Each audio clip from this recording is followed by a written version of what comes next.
Welcome to Nikki Woo Cozy Stories. I'm your host, Nikki. Tonight's story is called Anne of Green Gables, Episode 8, Kindred Spirits in Winter Nights. Let's begin. The afternoon light lay pale and silver across the kitchen at Green Gables. Outside the window, the world seemed caught between winter and spring. Snow still lingered in soft drifts beneath the orchard trees, though here and there the earth had begun to show through in damp brown patches, as if the island itself were quietly waking from sleep. At the kitchen window, Anne sat bent over her patchwork.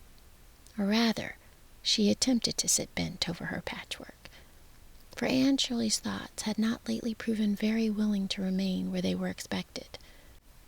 The cheerful business of friendship had gone out of her days.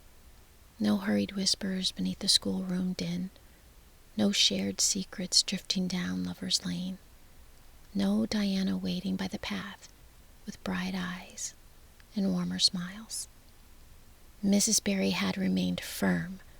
Diana was not to play with Anne. Not now. Possibly not ever. And although Anne had declared many times, often dramatically and always with great feeling, that her life was effectively over, life had shown a stubborn determination to continue around her. The kettle still boiled, lessons still waited, patchwork still required stitching. Even sorrow, Anne was discovering, could not entirely excuse one from ordinary things. Still, her heart ached. It ached most sharply in the quiet moments. Moments just like this one. Anne sighed heavily and pushed a loose strand of red hair behind her ear. "Marilla," she said mournfully, "do you suppose hearts can truly break?" Marilla, who stood near the stove kneading bread with practical determination, did not look up. "No," she replied shortly. "If they could, there'd be fewer foolish notions carried on in the world." Anne sighed. "A person may continue living outwardly," she said in the tone of one offering valuable philosophical insight, "while inwardly all joy has withered. I believe mine has." "You looked cheerful enough eating molasses cake after supper last night," Marilla observed. Anne straightened. "That was bodily comfort," she said gravely. "It had nothing to do with my spirit." Marilla made a sound that suggested she found Anne's spirit perfectly capable of surviving. Anne lowered her gaze back to her sewing. The stitches wandered sadly across the fabric. Her thoughts wandered farther.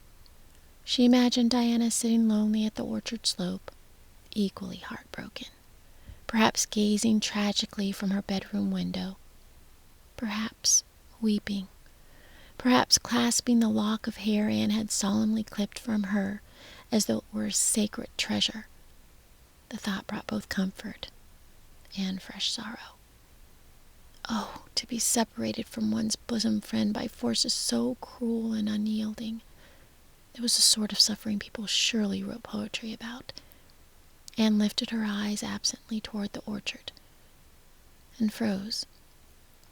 There, beyond the trees, near Dryad's bubble, stood Diana, beckoning, mysteriously. Anne's sewing tumbled forgotten into her lap. Her breath caught. For one radiant instant, hope burst alive inside of her. Surely, Mrs. Barry had relented. Perhaps justice had finally prevailed. Perhaps true friendship had conquered all obstacles. "Marilla," Anne cried, springing from her chair so suddenly that her basket nearly overturned. "Something momentous has occurred." Before Marilla could properly inquire what catastrophe or miracle had arrived now, Anne had already darted through the door. Cold air rushed around her. Her boots slipped over patches of melting snow as she hurried toward the hollow. The orchard shimmered softly in the pale afternoon light. Bare branches rattled gently overhead. Little streams of thawed water whispered beneath the snow. And there, beside Dryad's bubble, stood Diana, But as Anne drew nearer, hope began to falter. For Diana's face, usually so open and cheerful, looked sorrowful, tear-stained, dejected. Anne slowed. Her heart sank. "Your mother hasn't relented?" she asked breathlessly. Diana shook her head mournfully. "No," she said miserably. "And Anne, she says I'm never to play with you again." The words landed heavily between them. For a moment neither girl spoke. The wind moved softly through the orchard. Somewhere nearby, water dripped steadily from thawing branches. Then Anne drew a trembling breath. 10 minutes.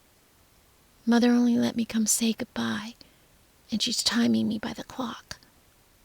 10 minutes, repeated Anne softly.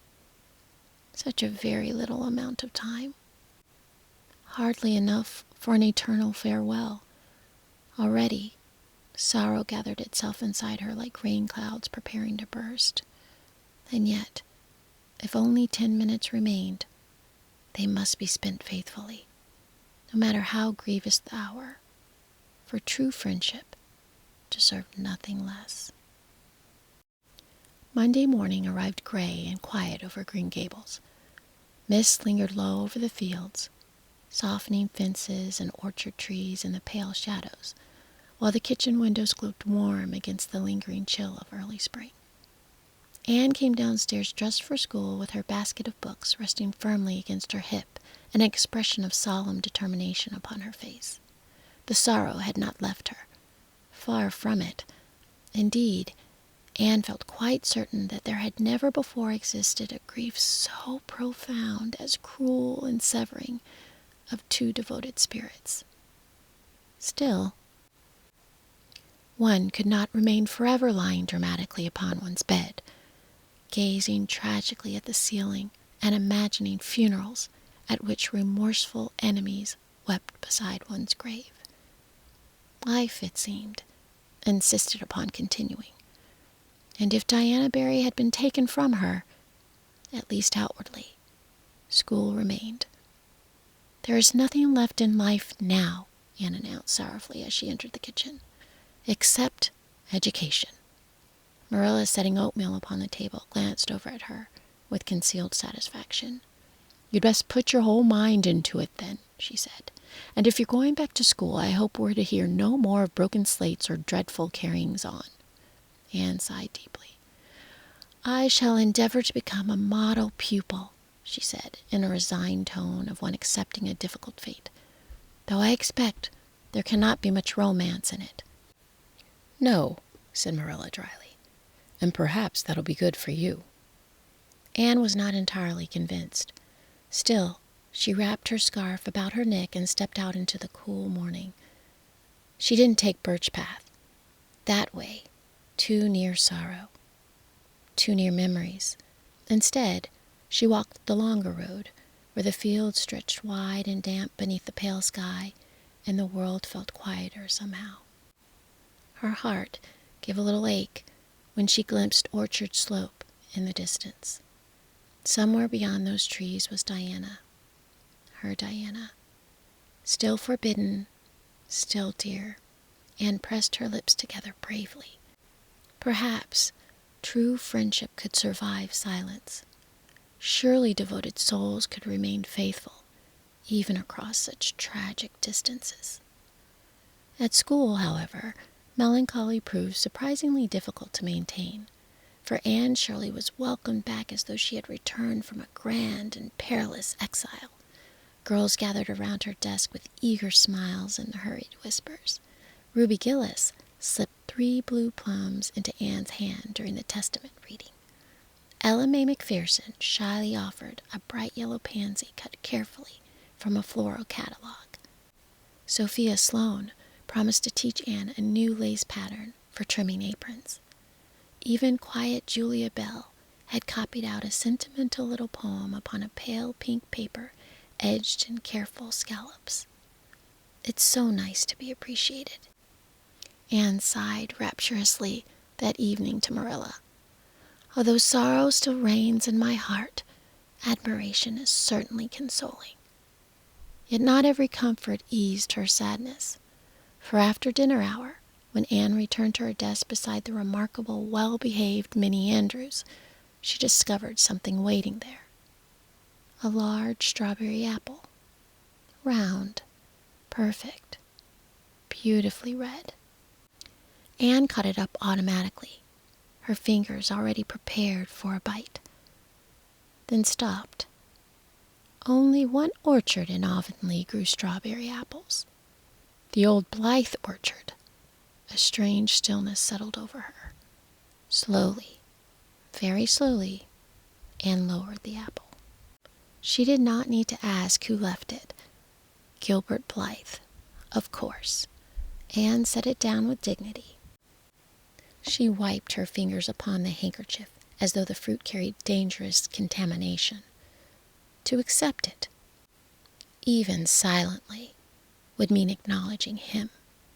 And Anne Shirley had no intention of acknowledging the existence of the boy who had once called her carrots.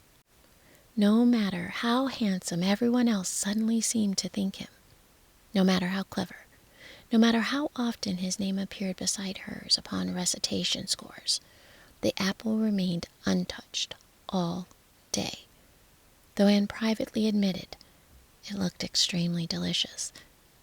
The next morning, little Timothy Andrews cheerfully carried it away as payment for sweeping the schoolroom floor.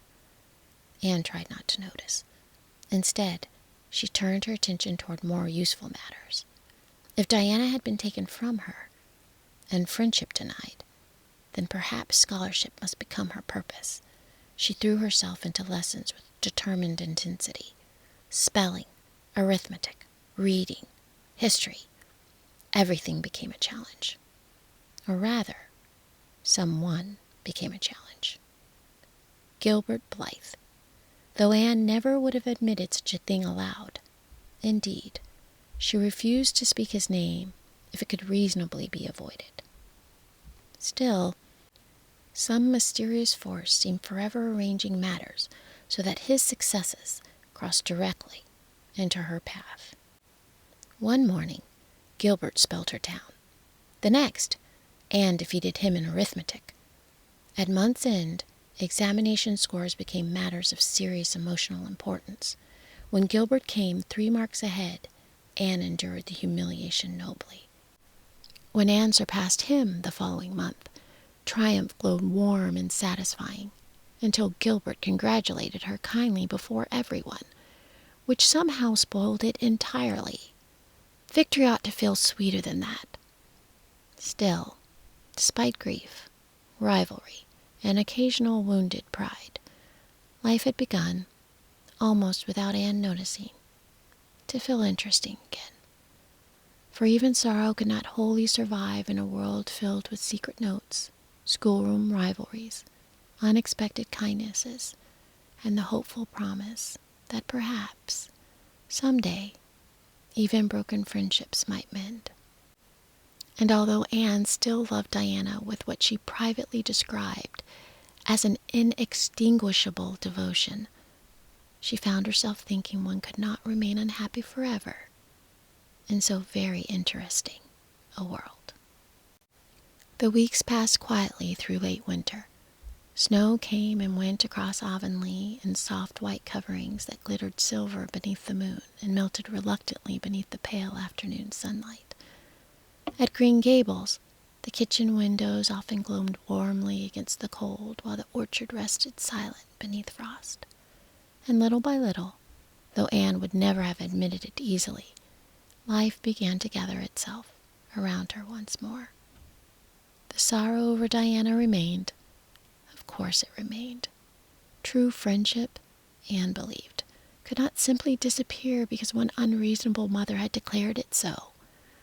Still, there existed ways of enduring grief, and Anne Shirley, having exhausted several dramatic methods of sorrowing, gradually discovered that school offered an unexpectedly useful distraction.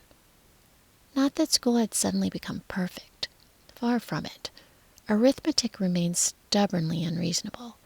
grammar possessed a severe disposition, and geography still suffered dreadfully from a shortage of romantic names. Yet, school had become, to Anne's surprise, interesting. Very interesting indeed. For one thing, there was competition. Anne still refused, as a matter of firm principle, to speak Gilbert Blythe's name when any alternative could reasonably be found. Usually she referred to him simply as that boy, or occasionally, the person who insulted me. Yet despite her determination to remain gloriously indifferent, circumstances had begun arranging themselves in a rather inconvenient fashion. For Gilbert Blythe seemed entirely determined to excel at everything, and unfortunately, Anne Shirley possessed precisely the same inclination. At first the rivalry existed quietly. One day Gilbert recited flawlessly. The next day Anne did. One spelling lesson ended with Gilbert triumphantly spelling every word. The following week, Anne conquered the list instead. When monthly examination marks were announced, Gilbert came 3 points ahead. Anne endured the humiliation with outward dignity, though privately she lay awake half the night planning how much such a catastrophe might never happen again. The following month, she defeated him. Only by 2 marks, but still, victory. At least Gilbert crossed the room afterward and said pleasantly, "Good work, Anne," as though they were friendly rivals sharing some agreeable amusement. Anne looked at him with magnificent coldness, turned away, and did not respond. Though inwardly, she admitted it would have been much easier disliking him had he possessed fewer good qualities. This annoyed her considerably. Meanwhile, school itself had grown kinder. Though forbidden to speak freely with Diana, secret communications flourished whenever possible. Notes slipped between books, bookmarks exchanged quietly, meaningful glances shared across the room. Once, tucked carefully inside Anne's grammar text, she found a folded scrap written in Diana's familiar hand. "Nothing can really separate kindred spirits. Distance means so little when hearts remain faithful." Anne carried the note tucked safely inside her dress for nearly a week, and though sorrow still visited now and then, particularly along the road near Orchard Slope, it no longer felt quite so enormous. For life, Anne was discovering, possessed a troublesome habit of remaining interesting. There were lessons to master, books to read, dreams to imagine, rivalries to win, and friendships, however temporarily interrupted, to believe in. One evening, after an especially satisfying triumph in history recitation, Anne stood at the kitchen window watching twilight settle softly over the snowy fields. "Marilla," she said thoughtfully, "isn't it strange?" "What now?" asked Marilla. "That one can feel perfectly miserable one week," Anne said, "then discover the world still contains interesting things the next." Marilla set down her knitting. "I suppose that's called growing up." Anne considered this gravely, then shook her head. "No," she said softly. "I think it's simply that one can't stay sad very long in such an interesting world." The January evening settled softly over Green Gables, quiet and silver beneath a sky scattered with winter stars. Snow lay deep across the fields, smooth and untouched except for the wind had curled pale ridges along the fences and orchard slopes. Beyond the kitchen windows, the world shimmered faintly in frost and moonlight, every branch powdered white, every shadow soft and blue with cold. Inside, however, Green Gables glowed warmly against the winter dark. The old Waterloo stove hummed with steady heat, its iron sides clicking now and then as flames shifted lazily within. The scent of wood smoke lingered in the kitchen, mingling with the fading comfort of supper, while frost traced delicate silver patterns across the windows. Marilla and Mrs. Rachel Lynde had gone to Charlottetown that morning for the great political meeting. Anne found the whole business highly romantic. Imagine traveling all the way to town merely to hear an important man speak. A premiere sounded exceedingly grand. Surely, Anne thought, a premier must possess remarkable dignity and perhaps a magnificent voice fit for delivering important declarations. Marilla, however, had dismissed such notions. Politicians are only men, she had said firmly. Anne privately doubted this. No truly ordinary person, she felt certain, could ever become premier of anything. And so Green Gables belonged, for one evening at least, entirely to Anne and Matthew. Matthew sat comfortably near the stove with the Farmer's Advocate drooping sleepily in his hands. He was not exactly asleep, only resting his eyes in the peaceful way Matthew often did after supper, while remaining vaguely available to conversation should Anne require an audience. At the kitchen table sat Anne, or rather, Anne sat at the kitchen table while geometry tormented her soul. Books lay spread untidily before her, candlelight spilling warmly across the slates and copybooks while Anne rested her chin heavily in one hand. Every now and then, she cast longing glances toward the clock itself. Upon it sat a borrowed book from Jane Andrews, a very thrilling book. Jane had whispered mysteriously that there was nearly enough excitement in it to satisfy anyone. Apparently, there was danger, possibly drowning, and some sort of tragic misunderstanding involving very emotional people. Anne longed desperately to begin it, but she dared not tonight, because somewhere in Avonlea, Gilbert Blythe was very likely studying. Anne did not think of Gilbert often, certainly not. Only during arithmetic, spelling, history recitations, examinations, and occasional moments of extreme irritation. With a sigh suited to someone enduring terrible hardship, Anne dropped her pencil. "Matthew," she said mournfully, "did you ever study geometry when you were young?" Matthew looked up slowly. "Well, now," he said, thinking it over, "I don't believe I ever did." Anne sighed more deeply still. "I wish you had," she confessed. "Then you could sympathize properly. Geometry is exceedingly discouraging. I think it must be my Waterloo." Matthew looked concerned. "Is it real bad?" "It changes all the letters merely to confuse one's spirit," Anne explained tragically. "I learn everything beautifully at home, and then Mr. Phillips puts entirely different letters on the blackboard, as though he delights in human suffering." Matthew nodded sympathetically, though it was clear he understood very little of geometry. "Well," he said kindly, "Mr. Phillips says you're the smartest scholar in school." Anne brightened at once. "Did he really say smartest?" Matthew nodded. "Said you were doing uncommonly well." Anne was so pleased, a warmth spread over her face, though only for a moment. "Yes," she said thoughtfully, "but Gilbert Blythe is trying very hard to be smarter." She stopped, then quickly added, "Not that I care in the slightest." Matthew accepted this without question. Outside, wind brushed softly against the house.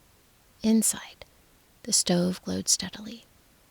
"I wonder how Marilla and Mrs. Lynde are enjoying themselves," Anne mused after a moment. "Mrs. Lynde says politics are ruining the country, though I cannot entirely understand how a country gets ruined." Matthew smiled faintly. "Politics do make folks carry on considerable sometimes," he said. Anne rested her chin in her hands thoughtfully. "Are you a conservative or a liberal, Matthew?" "Oh, I'm conservative," Matthew replied quietly. Anne sat up at once. "Then I'm conservative too," she declared promptly. Matthew blinked. "Well now." "Yes," Anne continued earnestly. "I think one ought to agree politically with people one truly likes. It seems much more comfortable that way." She considered this gravely. "Though Ruby Gillis says people who are courting absolutely must agree about politics and religion, or dreadful unhappiness follows." Matthew nearly dropped his newspaper. Did you ever go courting, Matthew? Matthew turned unexpectedly red. Well, now, he stammered. I don't know as I ever much did. Anne considered this seriously.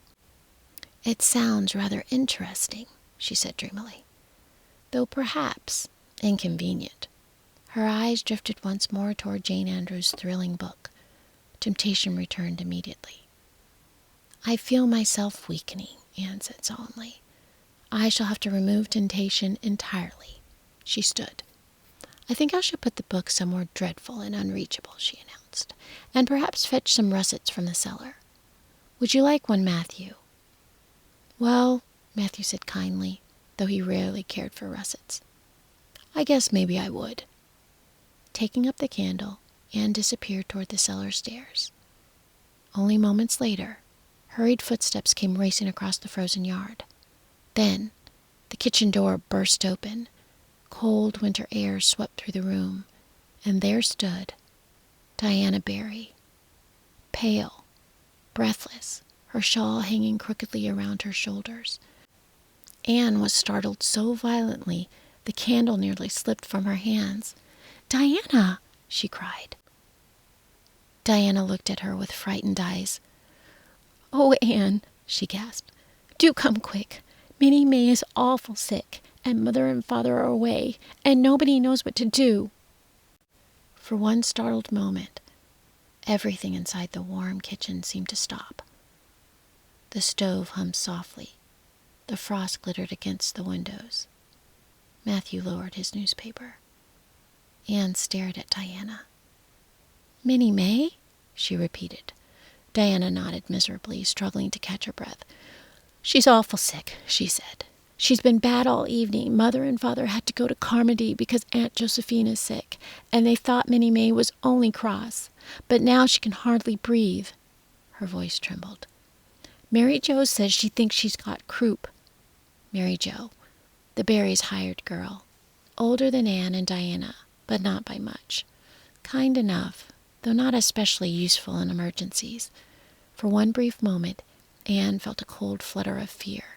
Then, almost at once, something steadier arrived. Not courage exactly, something quieter. Recognition. Because Anne knew that sound, that frightened breathing, the awful choking heaviness in the chest, the dreadful rattling phlegm that frightened children and exhausted grown people. She had heard it before, many times, among the Hammond twins. Mrs. Hammond had birthed 3 sets of twins, and though Anne had not spoken often of those years, they had taught her things, hard things, useful things. Anne reached quickly for her scarf. Matthew was already rising. No words passed between them. None were needed. He was already reaching for his coat, already moving toward the door. For Matthew Cuthbert did not waste precious time when something truly mattered. Anne simply looked at him. The doctor, she said softly. Matthew nodded once, then disappeared into the winter night. Anne turned back toward Diana. Come, she said gently. We must hurry. Outside, the winter night glittered cold beneath a sky crowded with stars. Snow crunched sharply beneath their boots as Anne and Diana hurried down the lane as quickly as the icy footing allowed. Not walking, nearly running, breathless, frightened. Their skirts caught against frozen drifts. Their shawls slipped loose in the wind.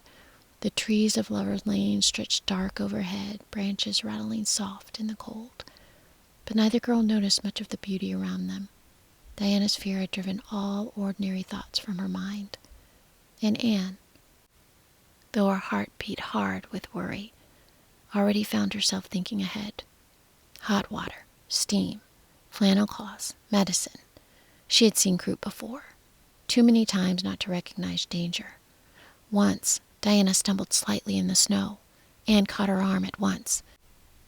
It'll be all right, she said quickly, though whether she meant it for Diana or herself, she couldn't quite tell. Then they hurried on through the winter darkness toward Orchard Slope. The house felt wrong immediately. Too quiet in some places, too frantic in others. A lamp burned brightly downstairs. In the kitchen stood Mary Jo, wringing her hands helplessly in her apron. "Oh, thank goodness," she exclaimed when Anne entered. "She's dreadful bad, and I don't know what to do." Anne didn't pause. "Put water on to boil," she said quickly. "As much as you can." Then she hurried upstairs. The moment she saw Minnie May, Anne knew. The little girl lay flushed and frightened in bed, struggling for every breath. A terrible rattling sound filled the room. The breathing became harsh, heavy, thick with phlegm. Croup, bad croup. Fear touched Anne again, but only briefly. Because once the truth stood plainly before her, everything inside her grew strangely calm, purposeful. "We must sit her up," Anne said quietly. Diana obeyed at once. Anne slipped one arm gently behind Minnie May's shoulders. "There now. You're going to be all right, dear. We'll help you breathe easier." Minnie May whimpered weakly. Anne turned toward Diana. "Bring the hot water as soon as it's ready," she said. "And flannel cloths, if you can find them." Then she remembered something else. "Ipecac syrup," she said quickly. "There must be some in the medicine cupboard." Diana hurried away. The next hours passed slowly, quietly, steadily. Steam rose warm through the room as Anne arranged bowls of hot water nearby, letting the damp warmth ease Minnie May's breathing. Flannel cloths were heated and wrapped carefully around the little girl's throat and chest. While the coughing worsened, Aunt gently helped Minnie May lean forward, rubbing her back softly and speaking in a calm voice until the worst of it had passed. Medicine was coaxed patiently between frightened tears. Little sips, slowly, carefully. Whenever Minnie May began struggling again, Anne lifted her higher against the pillows, keeping her upright so breathing came easier. And all the while, she stayed beside her, watching, listening, waiting. Sometimes Diana helped. Sometimes she simply stood nearby with frightened eyes. And sometimes, when fear became too much, she looked at Anne with something very close to amazement. For this was not quite the Anne she knew. Not the Anne of tragedies and enchanted forest and grand speeches. This Anne moved quietly, surely, as though somewhere beneath all her dreaming had always lived a steadiness waiting patiently for its proper moment. Hour after hour slipped by. The house grew still. The fire burned low. Even Diana drifted into an uneasy sleep nearby. Still, Anne remained awake beside Minnie May. Outside, moonlight silvered the snow-covered world. Inside, the candlelight flickered softly through the rising steam. Then at last, sometime near 3 o'clock, hoofbeats sounded outside. A door opened below. Footsteps hurried up the stairs. The doctor had arrived. Matthew followed close behind, his coat dusted with snow. The doctor crossed quickly to Minnie May's bedside. For several long moments he said nothing. Then finally he straightened. "Well now," he said slowly, looking toward Anne. "Whoever's been caring for this child has done exactly right." Relief swept through the room so suddenly Anne nearly swayed beneath it. "She'll be all right," Diana whispered. "Yes," the doctor said kindly. "The worst is over." Diana burst into tears at once, the frightened sort that arrived only after danger had passed. The doctor turned back to Anne. "You very likely saved her life," he said quietly. Anne blinked. She had not thought of it that way. She had only done what needed doing. And suddenly, all at once, the long night settled heavily upon her. Her eyelids dripped. Her hands felt tired.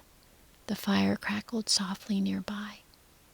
And for the first time since Diana had burst through the kitchen door, Anne realized how very sleepy she had become. By the time Anne finally stepped outside Orchard Slope, the eastern sky had begun softening into pale gray. Morning crept quietly across Avonlea. The winter stars had faded. Snow rested silver blue beneath the first uncertain light, untouched except for the narrow tracks Matthew's sleigh had left in the yard. Anne stood for a moment upon the doorstep, suddenly aware that the world felt softer somehow, quieter, as though danger had passed and the whole island had settled back into sleep. Behind her, Diana stood wrapped in a shawl, tired-eyed, but smiling at last. "Minnie May's sleeping now," she whispered. Anne smiled too. "I'm so glad." For one small moment, neither girl spoke. The old ache of separation seemed strangely smaller now, as though the night itself had quietly repaired something. Diana reached for Anne's hand. "Oh, Anne," she said softly, "I don't know what we should have done without you." Anne felt warmth spread through her tired heart. For there were few things in life Anne Shirley valued more than feeling deeply needed. "Well," she said gently, trying very hard to sound modest despite the extraordinary satisfaction bubbling quietly inside her, "I was very glad I knew what to do." Matthew waited patiently beside the sleigh. His coat shimmered faintly with frost. He looked tired too, but when Anne climbed into the seat beside him, he tucked the blanket carefully around her, without a word. The horse moved slowly down the snowy lane. The world lay hushed around them. Fences gleamed pale beneath the fresh frost. Smoke curled softly from distant chimneys. And somewhere in the woods, a crow called once into the quiet morning. For a long while, Anne said nothing, which, for Anne Shirley, was evidence of very deep exhaustion indeed. Then suddenly, perhaps because overtiredness loosens ordinary thoughts, she began talking. "I'm afraid I was rather frightened at first," she admitted softly. "Though after I saw Minnie May, I somehow stopped being frightened altogether." Matthew nodded. "You did splendid." Anne tucked the compliment away warmly. "I suppose," she said thoughtfully, "that difficult things feel less dreadful once one begins doing them. Don't you think so?" Matthew thought this sounded very sensible. "And it is rather extraordinary," Anne continued sleepily, "that all those years with Mrs. Hammond should turn out useful after all. I used to think there was almost nothing good in them." The sleigh bells jingled softly through the frosty stillness. Anne leaned back beneath the blanket. "I wonder," she said dreamily, "if perhaps difficult things sometimes leave behind useful things without asking permission." Matthew considered this carefully, then nodded at once. "Could be." By the time they reached Green Gables, the kitchen windows glowed warmly against the pale morning sky. Marilla had returned, and judging from the expression waiting on her face, she had already heard something of the night's adventures. "Anne Shirley," she said, though her voice sounded more worried than cross, "what in the world possessed you to stay out all night?" Anne suddenly looked very small. "There was croup," she said quietly. Marilla's expression changed at once. "Oh." After breakfast, a very firm instruction that Anne was to go immediately to bed, Marilla sat beside her for a few moments upstairs. "You did a good thing," she said at last, rather awkwardly, which, from Marilla Cuthbert, amounted to unusually high praise. Anne carried those words warmly into sleep. And she slept, deeply, completely, for nearly the entire day. When at last she woke, pale winter sunlight slanted softly through the east gable windows. For one bewildered moment, Anne could not remember whether the night before had truly happened. Then, memory returned. Minnie May, Diana, the doctor, and suddenly, Marilla appeared in the doorway. "There's someone downstairs to see you," she said. Anne sat bolt upright. "Diana?" "No." Marilla paused. "It's Mrs. Barry." For one dreadful moment, Anne felt certain disaster had returned. Perhaps Minnie May had worsened. Perhaps Anne had somehow done everything wrong after all. But downstairs, Mrs. Barry stood waiting with an expression Anne had never seen before upon her face. Kindness. Real kindness.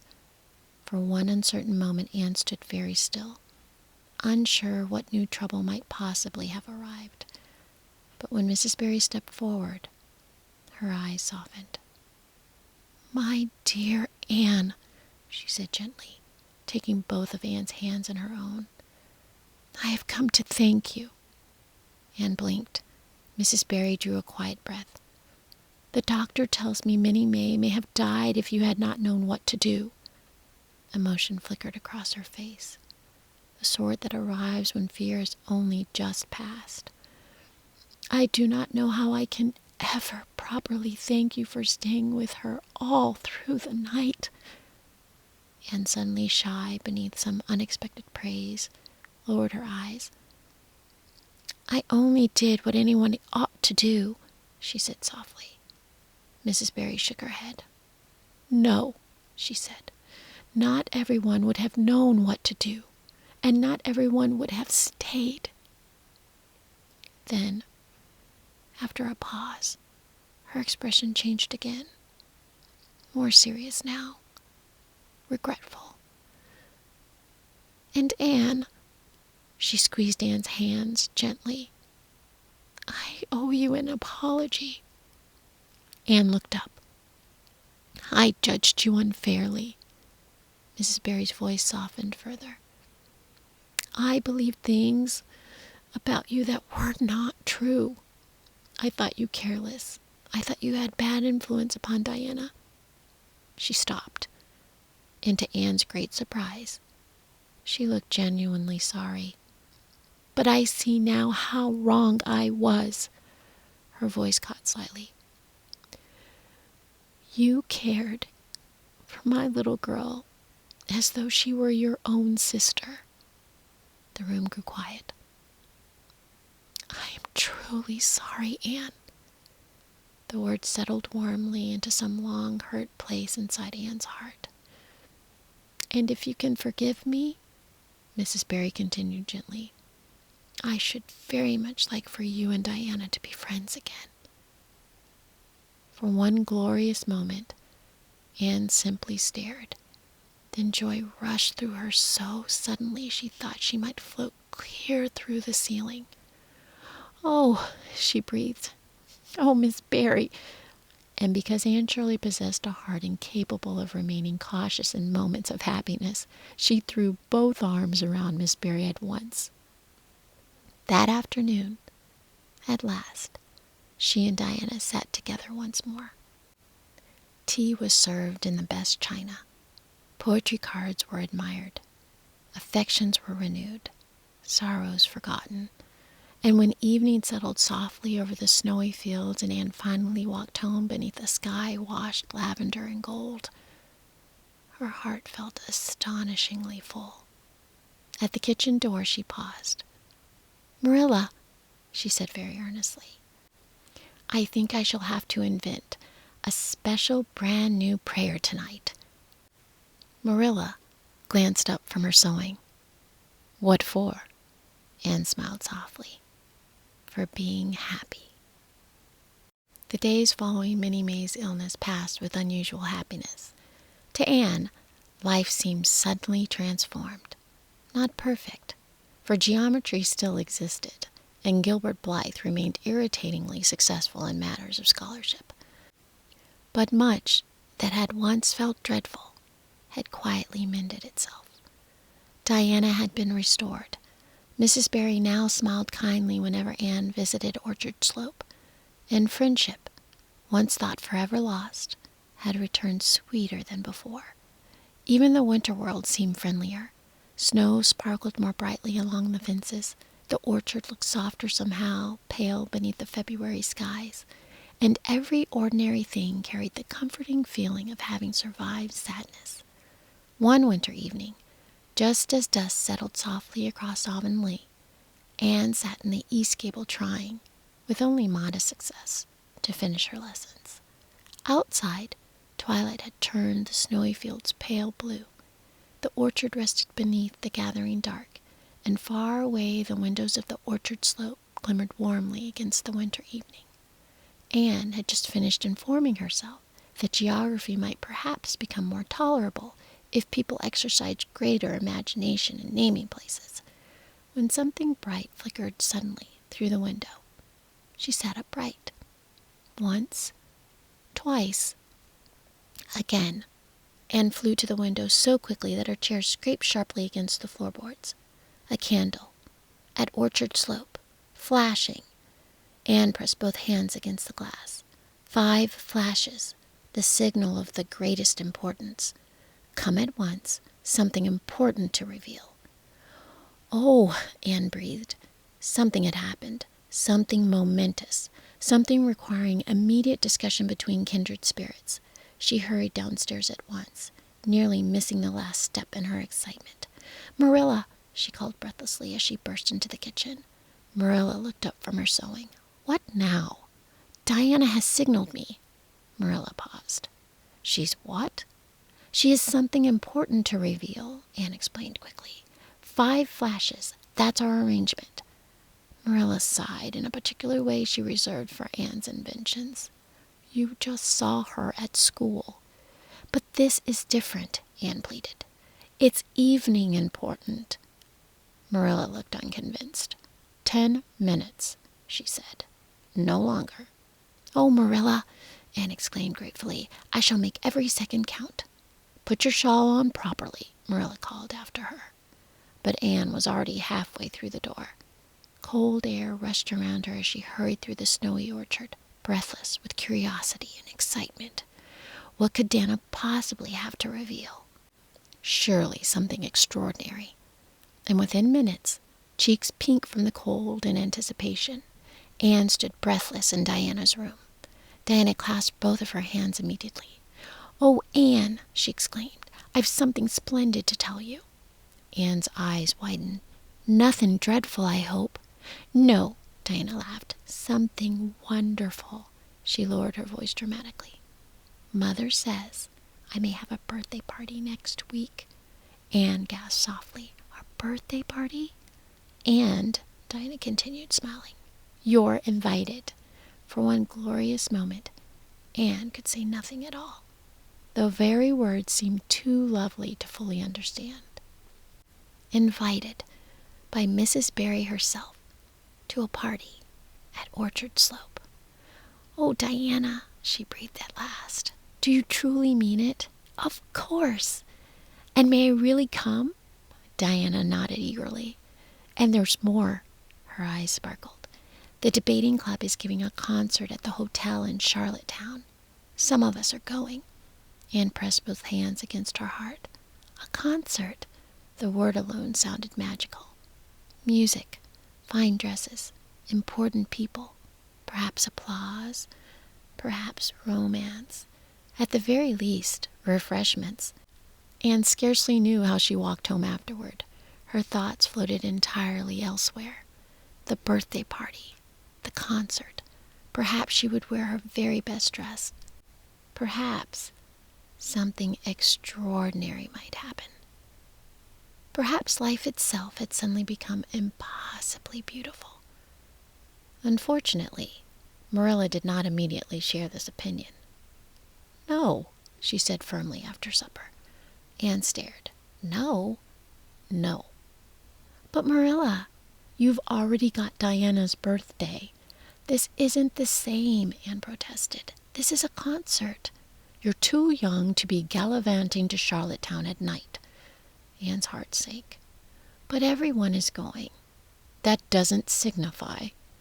Anne sat very still, then sighed deeply, the sort of sigh belonging to people grievously misunderstood. "I suppose," she said softly, "that some hopes are simply too beautiful to remain." Marilla continued mending. Anne rose quietly and drifted toward the sitting room where Matthew sat beside the fire. He looked up immediately, for Matthew possessed a remarkable ability to notice whenever Anne's spirits had fallen. "What's wrong?" he asked gently. Anne sank into the chair. "I am enduring disappointment," she said sorrowfully. Matthew listened quietly while Anne explained everything. The invitation, the concert, the refusal, and all the heartbreak attached thereto. When she had finished, Matthew sat thoughtful for several moments. "Well, now," he said at last, "I don't know if I see much harm in it." Anne looked up hopefully. "You don't?" "Seems to me," Matthew said carefully, "a little enjoyment wouldn't hurt." Which, from Matthew Cuthbert, amounted to very strong feelings indeed. A few moments later, to Anne's astonishment, Matthew rose and quietly walked into the kitchen. Anne remained frozen, for Matthew almost never inserted himself into household matters. She could only hear fragments. Marilla's voice, Matthew's quieter one, a pause, another pause. Then finally, Marilla sighed. "Well," she said at last, "if you think so strongly about it, Matthew." A few moments later, Matthew returned. He sat down again beside the fire as though nothing unusual had happened. Only, just barely, there seemed to linger the smallest trace of satisfaction about him. Anne looked at him, hope trembling inside of her. "Well?" she whispered. Matthew glanced over. "You can go." Joy burst through Anne so suddenly she nearly upset the lamp. "Oh, Matthew!" She threw her arms around him before he could properly prepare himself for such enthusiasm.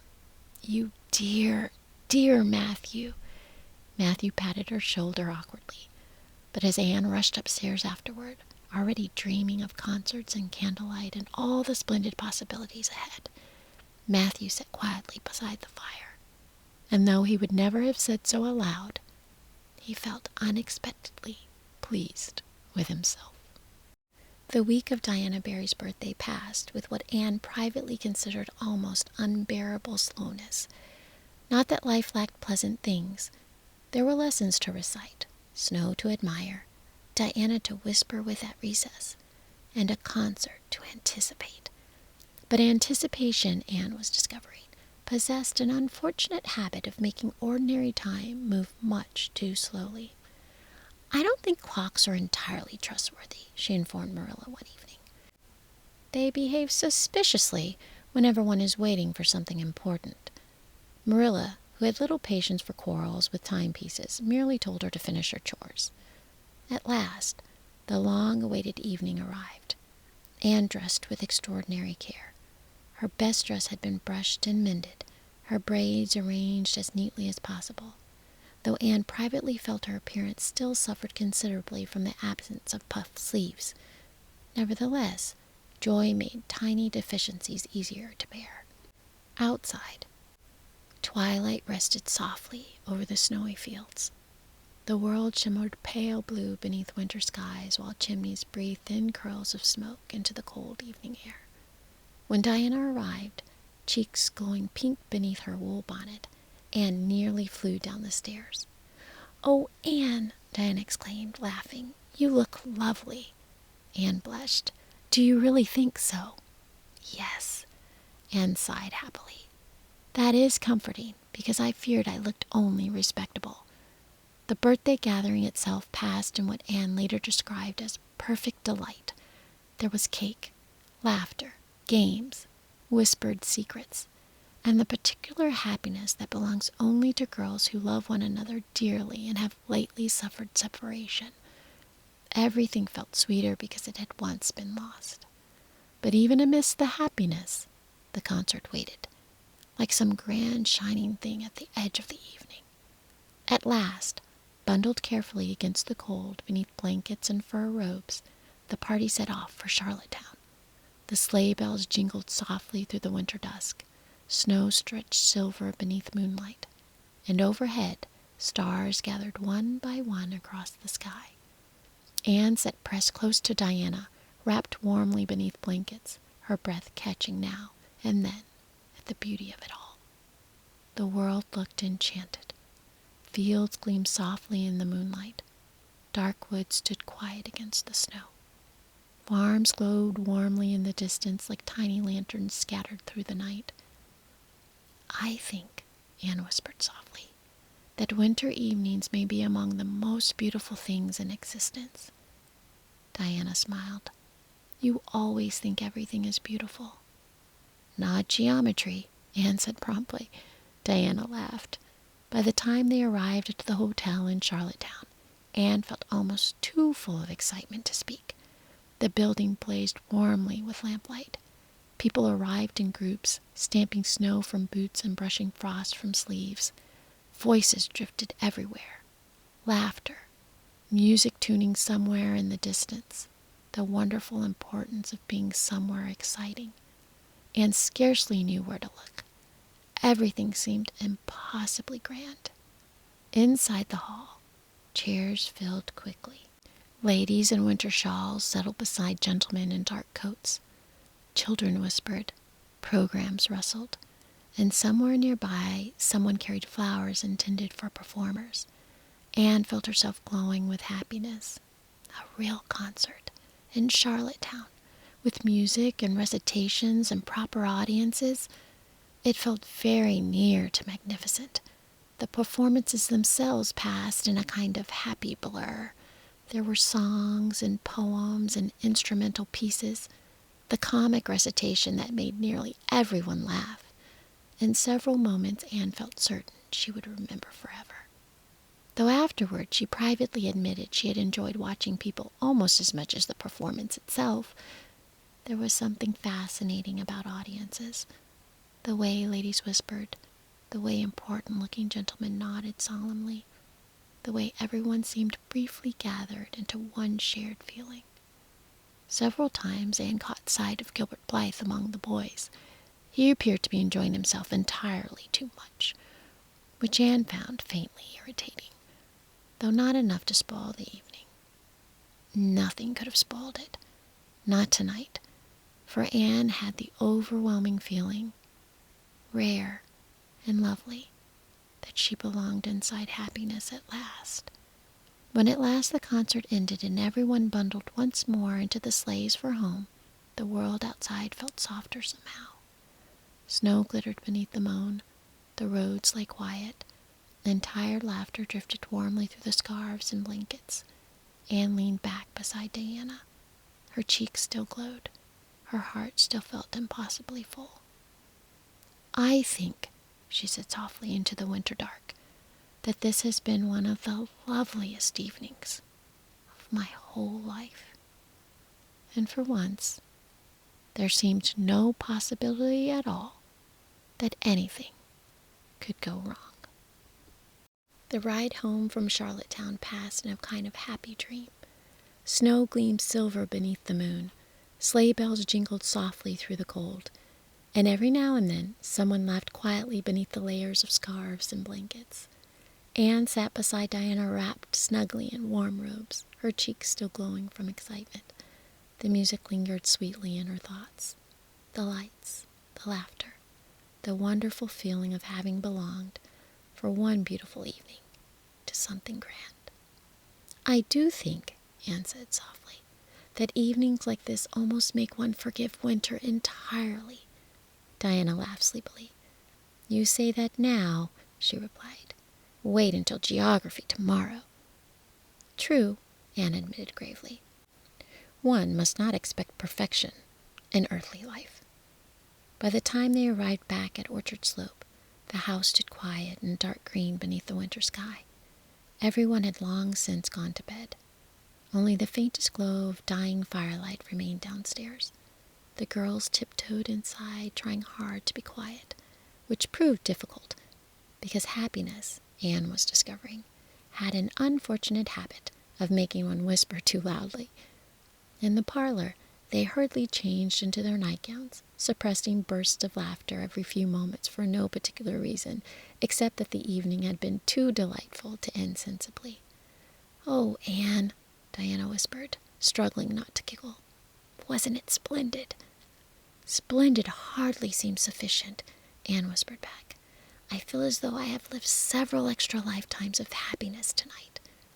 Everything still shimmered pleasantly inside of her. The concert, the sleigh ride, the snowy roads, the lovely importance of it all. At last, carrying the candle between them, they crept upstairs. The hallway stood dim and quiet. The house slept peacefully round them. Neither girl spoke. only exchanged one last delighted look. Then, with all the helpless silliness belonging to girls overtired and overly happy, they rushed toward the bed at once, laughing, giggling, completely forgetting any possibility except sleep, and they threw themselves onto the mattress. Only the mattress moved, and from somewhere beneath the blankets, a startled voice cried, "Merciful goodness!" The girls froze. For one dreadful second, absolute silence. Then slowly, very slowly, Aunt Josephine sat upright in the bed, her nightcap slightly crooked, her expression startled beyond words. Anne could not have moved if the house had caught fire. Beside her, Diana looked equally horrified. For there, where they had most certainly not expected anyone to be, sat Aunt Josephine Barry, very much awake, very much surprised, and very much in possession of the bed. "Oh," whispered Diana faintly. Anne's heart dropped straight into her slippers. The joy of the evening disappeared instantly beneath a terrible certainty. They had behaved dreadfully, perfectly dreadfully. "Aunt Josephine," Anne managed at last, mortified beyond measure, "we didn't know." "No," said Aunt Josephine dryly, adjusting her blankets. "That much is obvious." The silence that followed felt enormous. Anne stood very still, prepared for outrage, prepared for disappointment, prepared, perhaps, to be permanently remembered as the sort of girl who leapt directly upon elderly relatives. Then unexpectedly, something curious happened. Aunt Josephine gave the smallest sound, almost, though surely impossible, like a suppressed laughter. "Well," she said at last, "I suppose I should be grateful neither of you weighs as much as a horse." Diana gave a startled little gasp. Anne blinked. Was she joking? "Now off with both of you," Aunt Josephine said, settling back against the pillows, "and perhaps next time enter a room like civilized Christians." The girls scarcely required repeating. Moments later, safely tucked beneath blankets in another room, they lay wide awake in the dark. "Oh, Anne," Diana whispered miserably, "we've behaved terribly." "Yes," Anne whispered back solemnly, "I fear we may never entirely recover our dignity." Yet somehow, despite the humiliation, the memory already felt strangely funny, and by morning, Anne found herself unable to bear uncertainty. After breakfast, she sought out Aunt Josephine in the sitting room. The older woman looked up from her knitting. "Well now," she said, "what troubles you so?" Anne clasped her hands tightly together. "Aunt Josephine," she began bravely, "I wish to apologize." And so, earnestly, sincerely, she confessed everything, the excitement, the lateness, the silliness, the jumping, and how very ashamed she felt. When she finished, Aunt Josephine was quiet for a moment. Then, to Anne's astonishment, she smiled.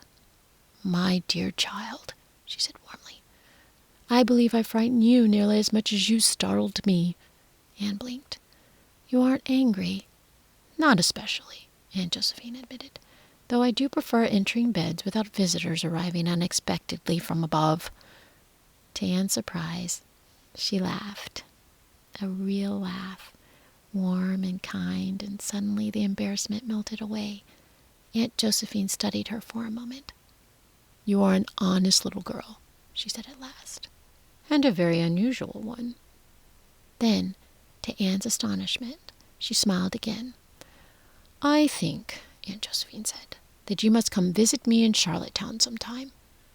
For one speechless moment, Anne simply stared. Another invitation? Another unexpected kindness?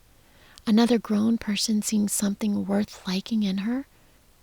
And later, walking home through the snowy afternoon beside Diana, Anne sighed softly. "Diana," she said thoughtfully, "kindred spirits are not so scarce as I used to think." And now, the evening grows quiet once more over Green Gables. The snow rests softly across the fields, pale beneath the moonlight, while warm lamplight glows gently against the frosted windows. The orchard stands still beneath the wintered sky. The fences sleep beneath the soft drifts. And somewhere, beyond the trees, orchard slopes rest quietly too. Its windows dark now, its worries set gently aside for the night. Upstairs in the east gable, perhaps a red-haired girl has finally fallen asleep at last, her heart a little lighter than it was before. The world feeling once again full of kindred spirits, warm kitchens, winter moonlight, and the quiet comfort of knowing that tomorrow still holds lovely things. So let the day grow soft around you now. Let the busy thoughts drift gently past, and rest here a while. Sleep now. You are safe. You are loved. And you have been listening to Nikki Wu Cozy Stories, created by Nicole T. Woodard. May your dreams be gentle, and your sleep be deep.